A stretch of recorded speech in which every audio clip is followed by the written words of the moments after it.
तो आप कहीं भी आप पराजित नहीं होंगे, ये ध्यान रखिए। ईश्वर पर अटल विश्वास होना चाहिए आप लोगों को, समझा ना सर। एक बार सर ऋषिकेश जो है सर, हरिद्वार के आगे ऋषिकेश पड़ता है। ऋषिकेश में गंगा जी के किनारे एक बहुत बड़े संत रहते थे। हाँ, वो संत अंधे थे सर, वहाँ आँख से चलता नहीं था, उनका आँख से अंधे थे। लेकिन उनका नित्य एक नियम था कि शाम के समय ऊपर एक बहुत बड़ी पहाड़ी है सर, देखा होगा दूसरे साइड में, दोनों साइड में पहाड़ी है बहुत बड़ी। पहाड़ी पर भ्रमण करने के लिए निकल जाते थे सर डेली, और हरि का कीर्तन करते रहते थे, हरि कीर्तन करते रहते थे। हाँ, एक दिन उनके शिष्य ने उनसे पूछा कि बाबा आप रोज इतने ऊंचे पहाड़ी पर भ्रमण के लिए जाते हो, इतनी बड़ी गहरी खाई है और आपको आंखों से भी दिखाई नहीं देता, आपको डर नहीं लगता?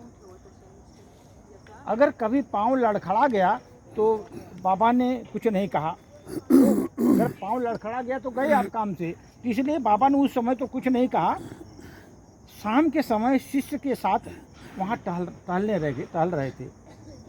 पहाड़ों के मध्य में गए जब बाबा, तो शिष्य कहा कि कोई गहरी खाई आए तो कहना मुझे, गहरी खाई आए कोई तो कहना मुझे कहाँ पर है। चलते चलते सर जैसे ही गहरी खाई आई, शिष्य ने बताया कि बाबा गहरी खाई आ चुकी है। बाबा ने कहा इसमें तुम मुझे धक्का दे दो, इसमें तुम मुझे धक्का दे दो। तब शिष्य इतना सुनते ही सबका गया, कहा बाबा आपको मैं धक्का कैसे दे सकता हूँ, मैं ऐसा हरगिज नहीं कर सकता, आपको धक्का कैसे दूंगा, मैं हरगिज ऐसा काम नहीं कर सकता। आप तो मेरे गुरुदेव हैं, पूजनीय हैं, आपको मैं कैसे शत्रु की भांति मैं खाई में ढकेल दूं, हमारा शत्रु भी होगा फिर भी मैं खाई में ढकेलूंगा।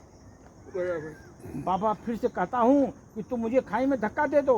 बाबा फिर बोले फिर मुझे तुम खाई में धक्का दे दो, फिर कहता हूँ यह मेरी आज्ञा है, तुमको पालन करो, अवहेलना करोगे तो नरक में जाओगे। बाबा ने बोला मेरे अवहेलना करोगे नरक में जाओगे।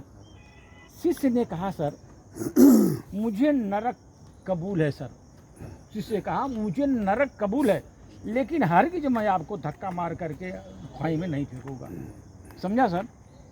शिष्य ने कहा बाबा मैं नरक तो भोग लूँगा लेकिन हरगिज खाई में नहीं ढोगूंगा। तो सर जो शिष्य है सर, शिष्य ने कहा, वो जो संत थे शिष्य से कहा नादान बालक, जब तू जैसा एक साधारण आदमी मुझे खाई में नहीं ढकेल सकता तो पता मेरा मालिक भगवान बैठा हुआ है, वो मुझे कैसे गिरने देगा।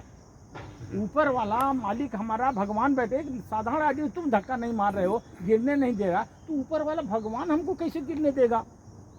जिनका मैं प्रतिदिन पूजा पाठ करता हूँ, उनको आराधना करता हूँ मैं, तो सर्प गिरे हुओं को उबारना वो तो जानता है, ऊपर वाला गिरे हुए वालों को उबारना जानता है, और गिरे वालों को उठाना जानता है वो ईश्वर।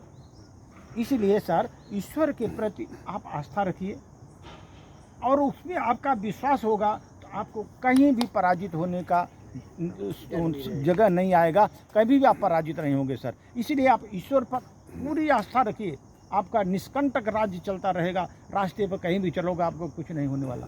ध्यान रखिए सर, ईश्वर पर पूरा भरोसा करके चलिए सर। धन्यवाद।